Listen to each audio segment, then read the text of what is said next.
우리 교회 선교 워십팀이 작년에 철로역정이라는 드라마를 1년 2개월 이상, 1년 4개월 이상 준비를 해서 2번의 공연을 했습니다. 금요일 날 밤에 금요 기도회 시간에, 그리고 또 한 번 주일날 비신자들을 대상으로 토요일 날 전도 집회 형식으로 그렇게 공연을 했습니다. 공연을 마치고 난 사람들이, 많은 분들이 깜짝 놀란 두 가지가 있습니다. 첫째, 3분의 2 이상이 중학생들인데 처음에는 아이돌 어디서 수입해 온 줄 알다가 우리 교회 중학교 3학년 아이들이라는 것을 알고 깜짝 놀랐고, 두 번째는 여기 단원들 중에 60을 바라보시는 그런 권사님들도 여기에서 이런 극을 할 수 있다는 것에 대하여 그분들은 놀라게 되었습니다. 사실 이 공연을 보시기 위해서 속초에서, 대구에서, 거제도에서, 그리고 유튜브를 타고 미국에서, 유럽에서도 일부 이 유튜브를 통해서 극을 보신 분들이 연락을 해 주셨습니다. 종암동에서 시작된 이 작은 극이 전국화가 된 것이고, 그리고 세계적인 극이 어느 날 되었던 것입니다. 이 극에 참여했던 단원 권사님이 이런 고백을 했습니다. 처음에 나는 내가 이 극을 하는 줄 알았는데 나중에 보니 하나님께서 다 준비해 놓으신 은혜의 드라마에 내가 참여하게 된 것이라는 것을 알게 되었고, 그래서 이것이 거대한 축복이라는 것을 깨닫게 되었다. 많은 여러 번의 깨달음이 있었지만 가장 극적으로는 우리 교회 무대 뒤편에서 통로를 통해서 거기 서 있을 때 깨달았다는 것입니다. 여러분, 우리 교회 강대상의 뒤에는 통로가 있습니다. 그래서 오른쪽으로 나가서 왼쪽으로 나올 수 있도록, 그리고 중간에는 분장하고 할 수 있도록 그런 실이 마련이 되어 있습니다. 작년에 여의도 순복음교회를 가보았습니다. 강사 접대실 뒤편에 있거든요. 그런데 우리 교회처럼 되어 있지 않습니다. 그럼 우리 교회는 언제 지어졌을까요? 40년 전에 지어졌습니다. 40년 전부터 최소한 하나님께서 준비하신 이 위대한 드라마에 내가 초대를 받은 것이구나. 그래서 감사가 더 터졌고, 그래서 내가 이렇게 쓰임받은 것이 주님의 손길이라는 것을 알게 되었다고 고백을 했습니다. 하나님은 선교하는 하나님이십니다. 이게 성경 전체의 요약입니다. 창세기 12장에 아브라함을 부르실 때 이렇게 요청하셨습니다. 땅의 모든 족속이 너로 말미암아 복을 얻을 것이다. 그러니까 아브라함 한 사람이 아니라 아브라함도 복을 받지만 너를 통해서 나의 꿈은 땅의 모든 민족이 복을 받는 거야 라는 하나님의 여기 설계도가 나옵니다. 이스라엘 백성들을 출애굽시켜서 출애굽기 19장에 하나님이 약속하신 비전이 있습니다. 세계가 다 내게 속하였나니 너희가 내게 대하여 제사장 나라가 되며 거룩한 백성이 되리라. 이는 너는 이 말을 이스라엘 자손에게 전할지니라. 그래서 구약 전체의 요약은 뭐냐면 하나님이 이스라엘을 통해서 열방이 구원되기를 원하시는 것이 하나님의 소원이었다는 것입니다. 그러면 신약 성경은요, 복음서의 네 복음서가 공통된 주제로 끝납니다. 그 공통된 주제를 마태복음 28장으로 설명할 수 있습니다. 그러므로 너희는 가서 모든 민족으로 제자를 삼아 땅끝까지 증인이 되라. 복음서의 요약입니다. 그리고 오늘 사도행전의 첫 번째 장에서 주님이 또 한 번 강조하십니다. 땅끝까지 이르러 내 증인이 되리라 하시니라 하고 예수님이 승천하십니다. 그래서 이 성경 전체는 실로 하나님이 선교하시는 하나님이시다는 것을 보여주고 있습니다. 일관되게 충만하게 그렇게 나타납니다.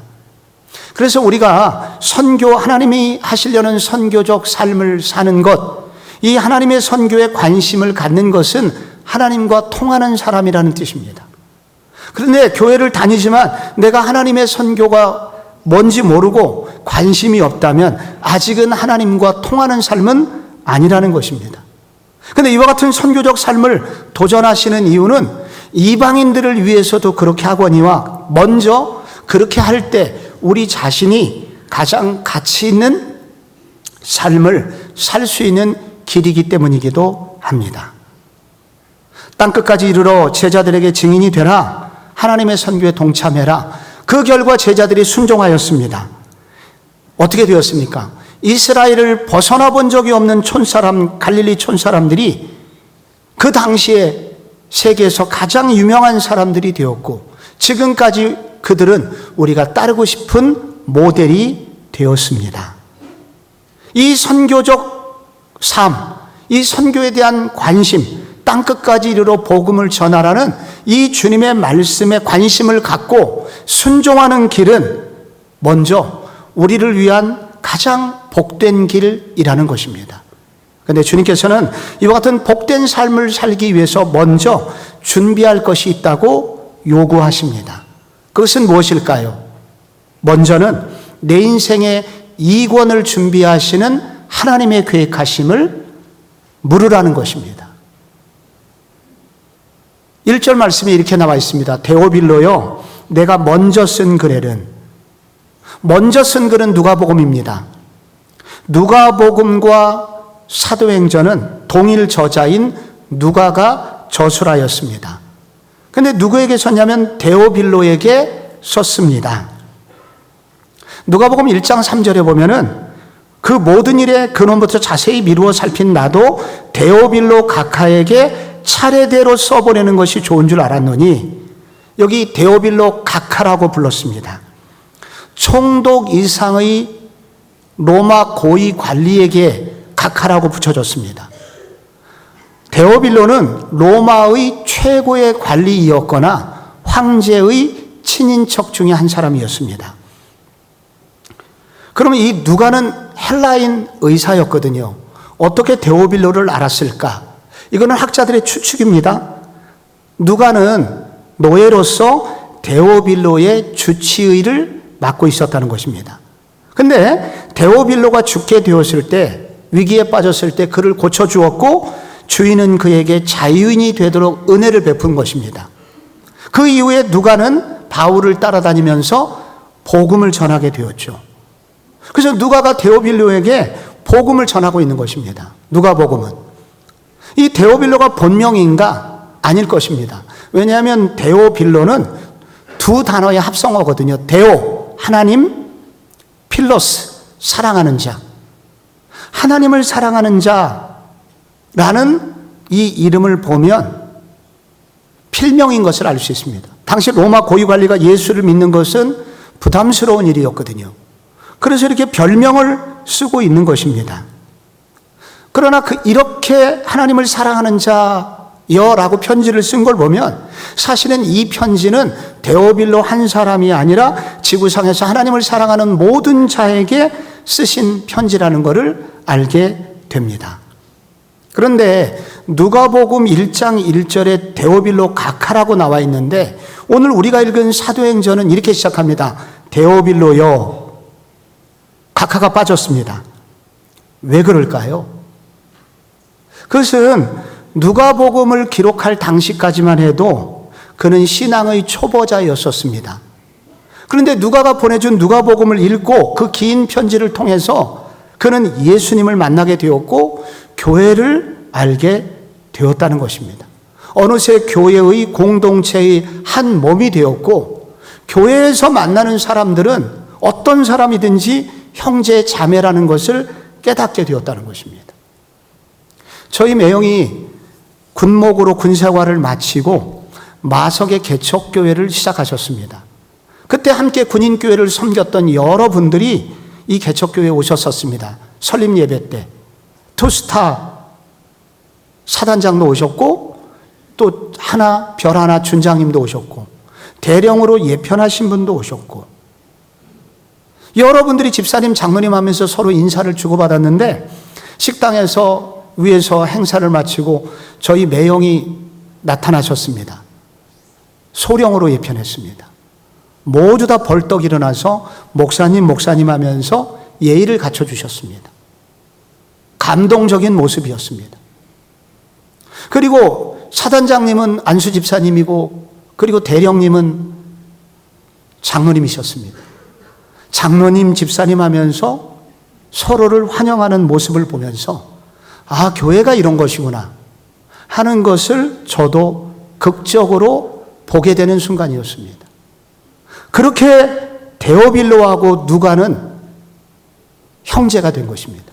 데오빌로의 신앙이 성숙하게 된 것입니다. 그런데 이런 데오빌로에게, 신앙의 성숙이 된 데오빌로에게 1절에 이렇게 시작합니다. 데오빌로여, 내가 먼저 쓴 글에는, 그러면서 이제 당신에게 두 번째 책을 소개하고 싶습니다 라고 글을 쓰고 있는 것입니다. 먼저 쓴 글, 이 누가복음에는 예수의 출생과 그분의 사역, 그리고 그분의 죽으심, 부활하심까지 기록이 되어 있거든요. 이것은 누가복음이라고 부르고, 이것을 다른 말로 예수님의 지상사역이라고 부릅니다. 그런데 이제 쓸 책은 사도행전입니다. 6절에 예수님의 승천이 나오고, 예수님이 승천하셔서 하나님 보좌 우편에 앉으시면 성령을 그분이 지상에 있는 성도들에게 보내주실 겁니다.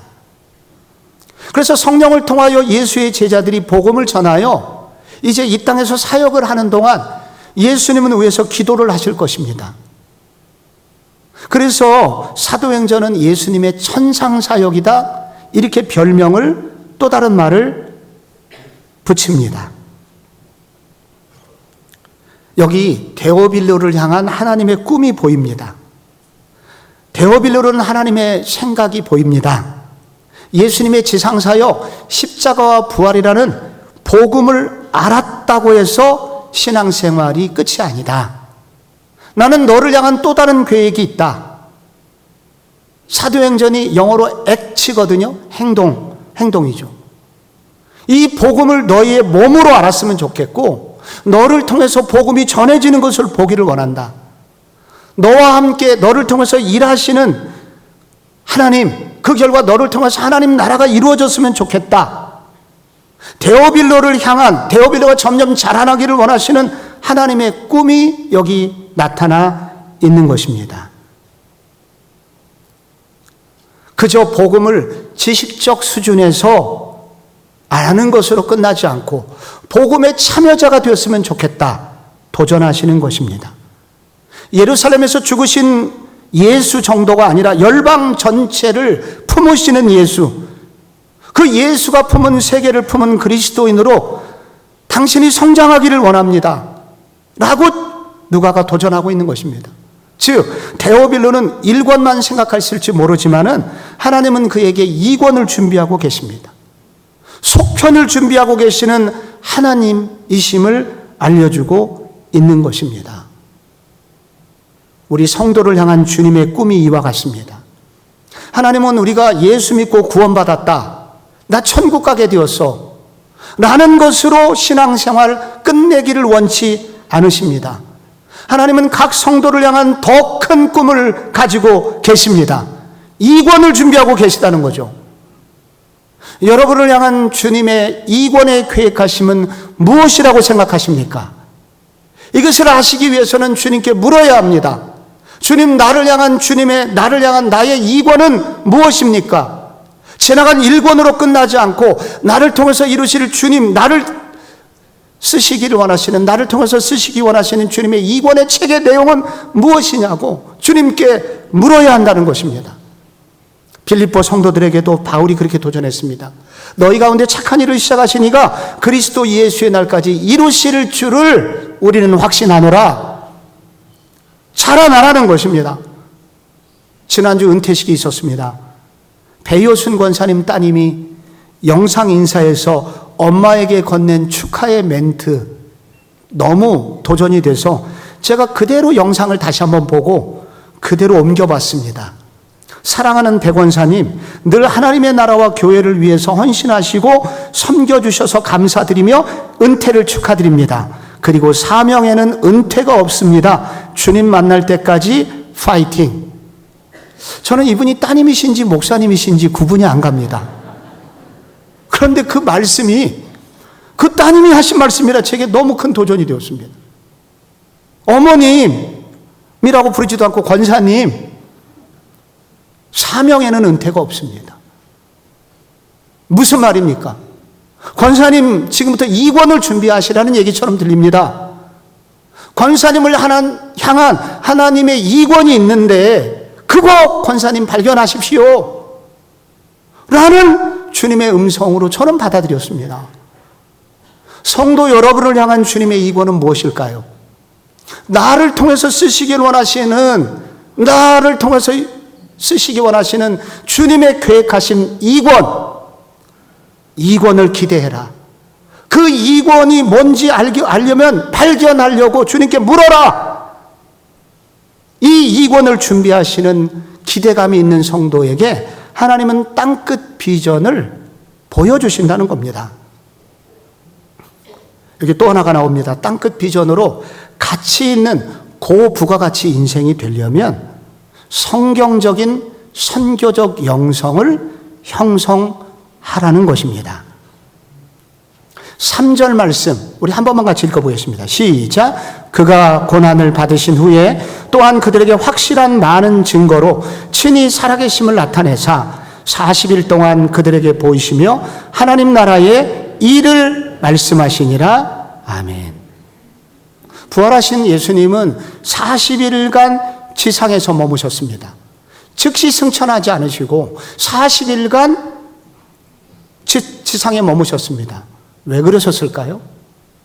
여러분, 이 40일간 예수님이 무엇을 하셨나요? 먼저 예수님은 낙심한 제자들을 찾아가셔서 위로해 주셨습니다.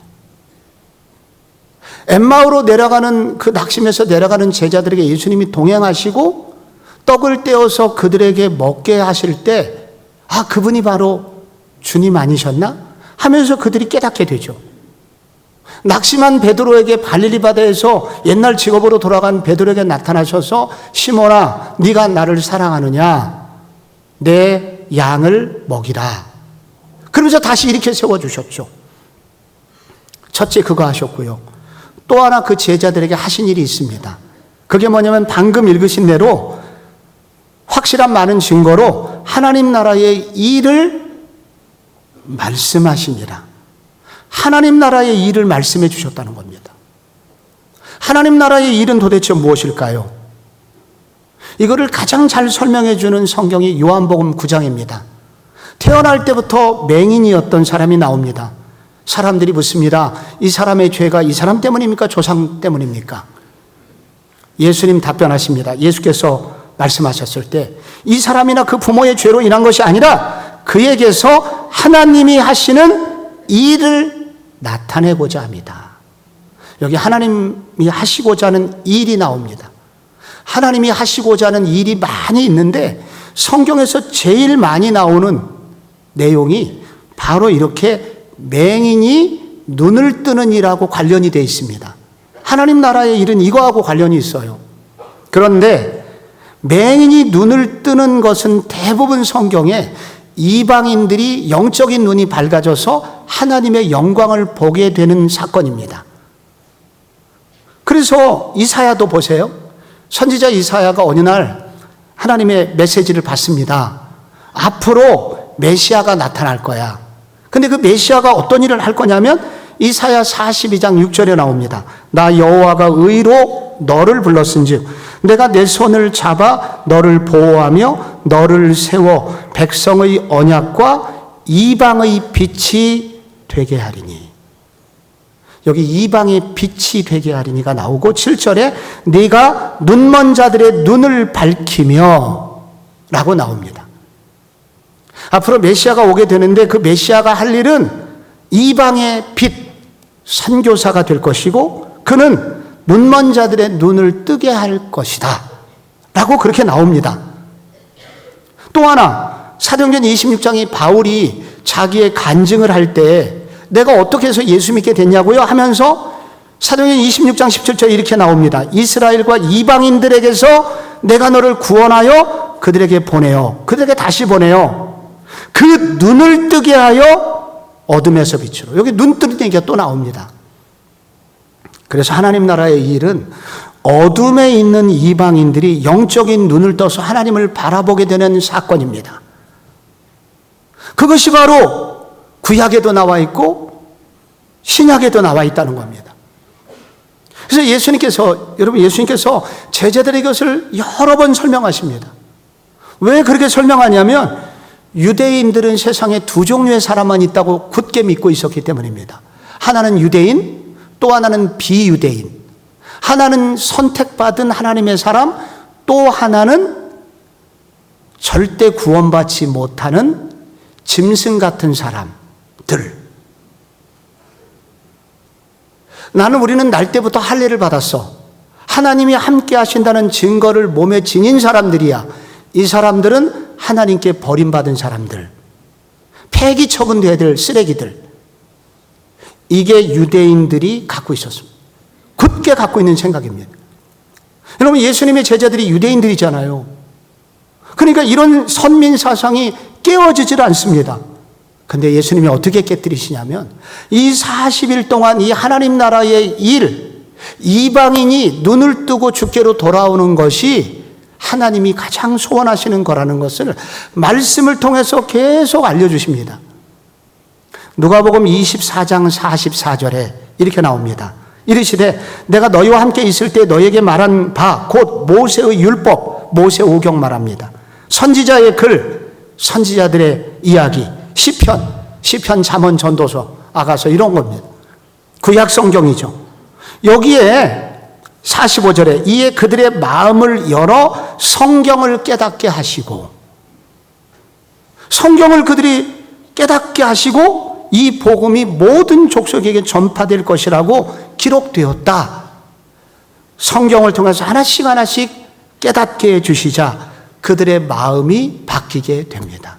즉 말씀으로 그들이 하나님이 선교를 얼마나 기뻐하고 계신지, 말씀으로 그들이 성경적인 선교적 영성, 비전을 그 마음에 구축하게 된 것입니다. 그리고 제자들이 변화되기 시작합니다. 엘리 프레이저라는 사람이 쓴 생각 조종자들이라는 책이 있습니다. 여기에는 현대의 생각 도둑 3총사가 나옵니다. 첫째, 필터 버블. 둘째, 확증 편향. 셋째, 반향실. 이게 사실은 비슷한 단어들입니다. 세 가지 내용이 비슷해서 확증 편향 하나만 설명해도 나머지 똑같은 얘기들입니다. 필터 버블은 요 비눗방울 안에 갇힌 나. 그 다음에 반향실은 조그만 골방에서 내가 말하고 그 메아리를 듣는.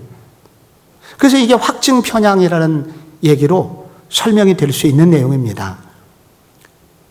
자신이 가진 신념, 자신이 가지고 있는 선입관을 뒷받침하는 정보나 근거만 선택적으로 수용하는 것을 말합니다.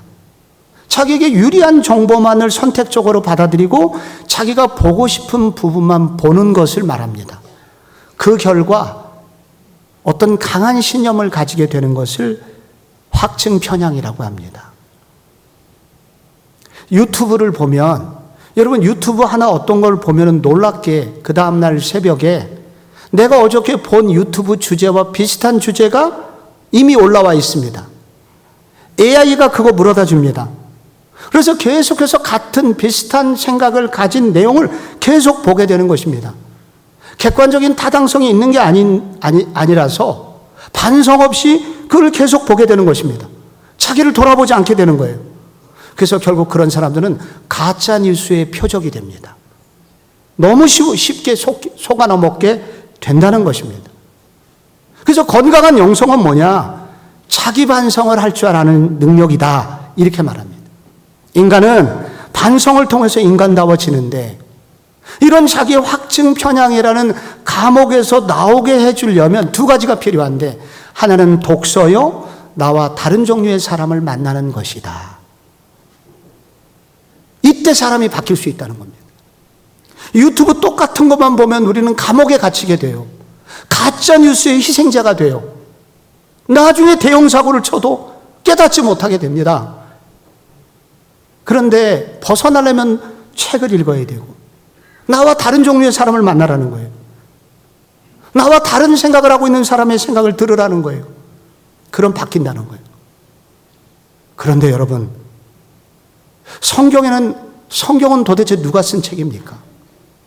우주 만물을 지으신 하나님의 지혜가, 그런 지혜를 가지신 하나님이 쓰신 책입니다.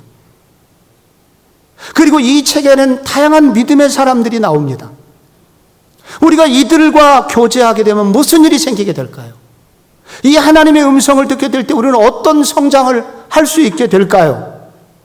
감옥에서 벗어날 수 있게 됩니다. 정말 인간다운 인간이 되어갑니다.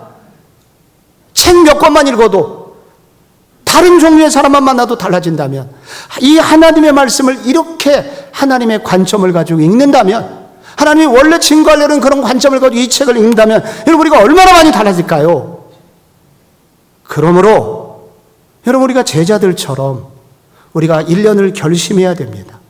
1년의 초입에 우리가 해야 되는 것은 다시 성경으로, 다시 하나님의 말씀으로, 다시 그러나 그냥 있는 것이 아니라 성경이 원래 어떤 방식으로 쓰여졌고 하나님이 뭘 말씀하시려는 그런 관점을 가지고 성경 읽기를 시도하게 될 때 우리가 달라지게 되고 이런 선교적 영성을 구축할 수 있게 되는 것입니다.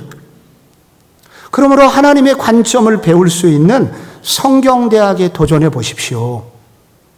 그리고 하나님의 관점을 몸에 적용해 보는 제자훈련과 사역훈련에 도전해 보십시오.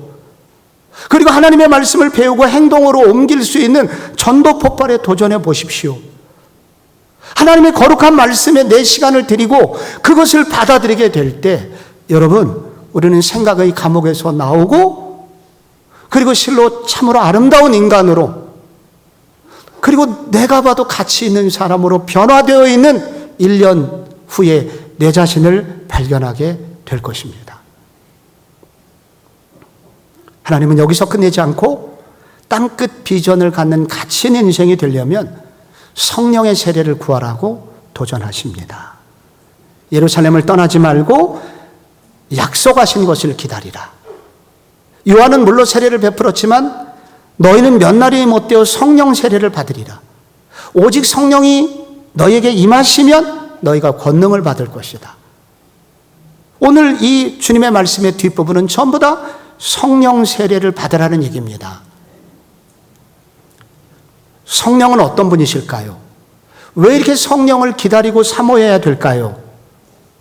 성령에 대한 많은 설명이 있지만 오늘 본문과 연결해서 비교적 아름다운 설명이 있다면 이와 같은 것입니다.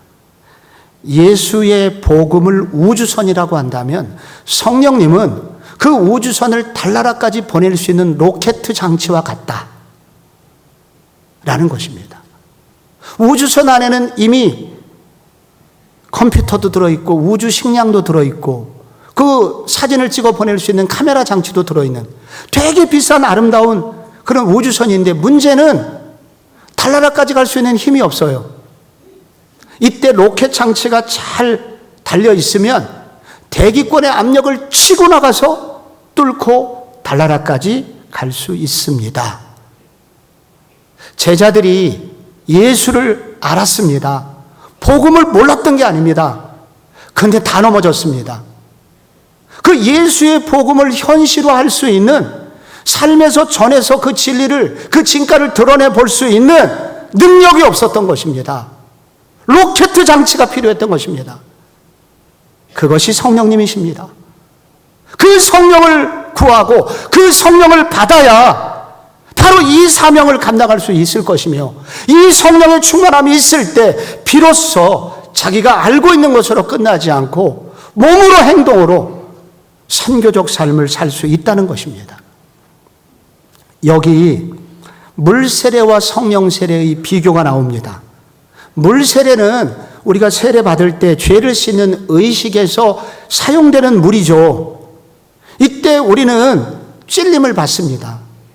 그리고 믿음이라는 것이 생깁니다.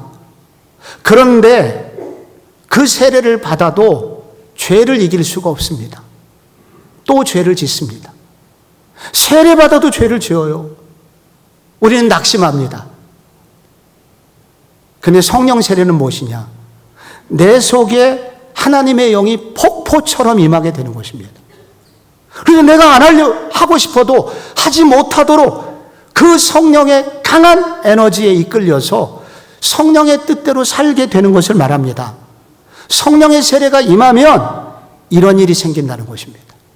그래서 그 에너지에 의해서 죄가 미워지기도 하고, 죄가 싫어지기도 하고, 죄를 끊을 수 있는 힘도 가지게 되고, 누구를 향한 미움도 사랑으로 바뀌게 된다는 것입니다. 이게 성령의 세례라는 것입니다. 그래서 물 세례를 촛불이라고 한다면 성령 세례는 태양과 같은 것이라는 거예요. 주님은 이러한 은혜를 제자들에게 주기를 원하셨습니다. 성령의 세례를 구해라. 너희들 가운데 성령의 세례가 임해야 너희들이 이 복음이 진짜 현실이 될 수 있는 것이라고 도전합니다. 예수님께서 이 성령의 권능이 임하면 예루살렘부터 시작해서 땅끝까지 증인이 될 거라고 약속하셨죠. 예루살렘은 어디입니까? 스승 예수님을 십자가에 못 박아 죽인 것입니다. 상처가 많은 곳이에요. 교회가 걸어온 것 아닙니까? 교회라는 예루살렘도 상처가 많아요. 누가 치유할 수 있습니까? 누가 치유되어 복음의 삶을 살 수 있습니까? 성령이 임하면 그렇게 살 수 있다는 것입니다. 여러분, 온 유대와 예루살렘을 넘어 온 유대가 나옵니다. 유대는 세 개 지역으로 되어 있죠. 남쪽에 유다, 가운데 사마리아, 그리고 북쪽에 갈릴리 지역이 있습니다. 지역 차별이 얼마나 심한지 모릅니다. 그래서 지역 차별 때문에 서로 물고 뜯고 하는 이 지역 주의는 누가 넘어갈 수 있냐? 성령이 임하면 넘어갈 수 있다는 것입니다. 그걸 누가 보여줬나요? 사도행전 8장에 필립이 보여줍니다. 성령 받은 그가 사마리아로 가지 않습니까? 인간으로 취급을 하지 않았던 개처럼 여겼지 않습니까? 유대인들이. 근데 바로 그 땅으로 가는 거예요. 그리고 마지막 땅끝으로 갑니다.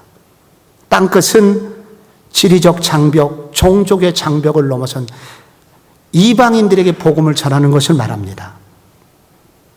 어떻게 갈 수 있습니까? 예루살렘, 유대 땅을 한 번도 떠나본 적이 없는 제자들이 그 당시의 땅은 로마, 스페인, 엄두를 못 냈습니다. 근데 성령님이 임하니까 가게 하셨습니다. 가게 되었습니다. 자기도 모르게 되었습니다. 그러므로 성령의 능력을 구하라. 성령의 세례를 구해라. 성령 오심을 사모해라. 이 성령님을 사모해야 됩니다. 주님의 교회가, 온 교회가 성령을 사모할 때, 내가 성령을 사모하게 될 때 이런 은혜가 나의 것이 된다고 말씀합니다. 제가 정기적으로 파일을 열어서 읽는 글이 있습니다. 그것은 1735년 매사추세츠 노햄프턴이라는 아주 작은 마을에서 영적인 부흥이 일어났을 때, 그때 조나단 웨드워드 목사님이 기록하신 글을 저는 이것을 반복적으로 읽습니다. 우리 교회도 이거를 이렇게 됐으면 좋겠다는 소원이 저에게 있기 때문입니다. 그 마을에 성령이 임하게 된 것입니다.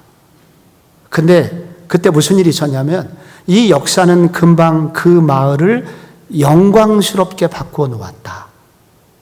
그 마을이 되게 빛나는 마을이 되었답니다. 부흥이 일어난 후 맞은 봄과 여름에 그 마을은 하나님의 임재로 충만했었다. 사랑이 충만했었고, 기쁨이 충만했었고, 영적 애통함으로 충만했었다. 모든 집 대부분이 하나님의 임재를 나타내는 주목할 만한 표징이 있었는데, 식구들마다 자기들에게 찾아온 구원으로 인하여 기뻐하고 있었다. 부모들은 자녀들이 영적으로 거듭난 것 때문에 기뻐하고 있었고, 남편들은 아내들이 새로워진 것을 보고 그리고 아내들은 남편이 거듭난 것을 보고 기뻐하고 있었다. 하나님의 행하심이 그의 성소에서 드러났다. 그러면서 예배 이야기가 나오고 거기서 모여서 하나님의 말씀이 전파되면 사람들이 눈물을 흘리곤 했는데 어떤 사람은 비통해서 울었고 어떤 사람은 기쁨과 사랑에 겨워 울었고 어떤 사람은 이웃들의 영혼에 대한 연민과 관심 때문에 울었다. 조나단 에드워드는 이 성령의 공동체를 맛본 이후에 그의 인생 후반기에 인디언 선교로 인생의 후반을 드리게 됩니다. 그리고 그의 사위가 유명한 사람인데 데이빗 브레이너드라는 사위는 인디안 선교를 하다가 29세의 나이에 순교하게 됩니다. 우리가 땅끝 선교를 하자, 이런 비전을 가지자 내 힘으로 되는 것이 아니라는 겁니다. 성령께서 우리 속에 부어주시는 은혜의 결과이라는 것입니다. 성령께서 우리 각 사람에게 강력하게 임하시게 될 때 그 힘에 의해서 우리는 살아가게 될 것입니다. 이 성령의 은혜를 함께 구하는 우리 성복중앙회 교우들이 되시기를 소원합니다. 땅끝 선교는 하나님이 준비하신 위대한 이야기입니다. 그 이야기 속으로 주님은 우리를 부르고 계십니다. 우리가 그 이야기의 한 부분을 맡아서 주인공이 되기를 주님이 초청하고 계십니다. 이 주님의 위대한 초청에 손잡는 여러분 되시기를 축복합니다.